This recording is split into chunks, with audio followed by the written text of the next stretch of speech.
बिहार निवडणुकीसाठी भाजपच्या कुरापती तर भोजपुरी अभिनेत्यानं महाराष्ट्रातील नेत्यांना चॅलेंज केल्यानंतर रोहित पवारांचा आरोप। 20,000 परप्रांतीय शिक्षकांची भरती करून स्लीपर सेल तयार करायला होता।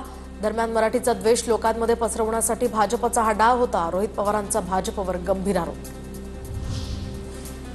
मराठी अभ्यास केंद्राच्या वतीने आझाद मैदानामध्ये आज आंदोलन तर हिंदीच्या मुद्द्यासंदर्भातील जीआर रद्द झाल्यानंतर सुद्धा आज आंदोलन। डॉक्टर नरेंद्र जाधवांच्या अध्यक्षतेखाली नेमलेल्या समितीला विरोध करणार। मराठीच्या मुद्द्यावर हिंदू लोकांना मारणं चुकीचं, मनसेच्या आंदोलनाचा हिंदुस्थानी भाऊकडून निषेध। कोणालाही मारणं सोपं पण एकत्र आणणं अवघड आहे, हिंदुस्थानी भाऊची प्रतिक्रिया।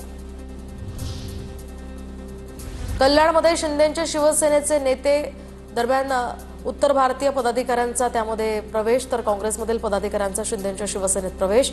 मराठी आणि हिंदीचा वाद असताना उत्तर भारतीयांचा शिंदेंच्या सेनेत प्रवेश। ठाण्यातील टेंभी नाका परिसरामध्ये उद्धव ठाकरेंना डिवचणारे बॅनर झळकले तर बॅनरवरील व्यंगचित्रातनं उद्धव ठाकरेंना डिवचण्याचा प्रयत्न। एमआयएम आणि चंद्रशेखर आझाद यांच्या भीम आर्मीसोबत युती होणार, सूत्रांची माहिती।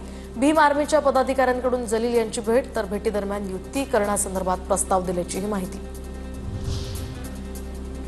बच्चू कडूंची आजपासून पापळमधून सातबारा कोरा ही यात्रा तर 14 जुलैला चिलगव्हाणमध्ये जाहीर सभा घेऊन यात्रेची सांगता होणार।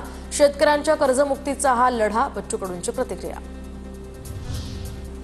बच्चू कडूंचं आंदोलन दुटप्पी, मंत्री बावनकुळेंचा आरोप तर बच्चू कडून बैठक घेऊन एक मुद्द्यावर आम्ही मार्ग काढला। बच्चू कडूंच्या सुरू होणाऱ्या सातबारा कोरा या यात्रेवर बावनकुळे यांची प्रतिक्रिया।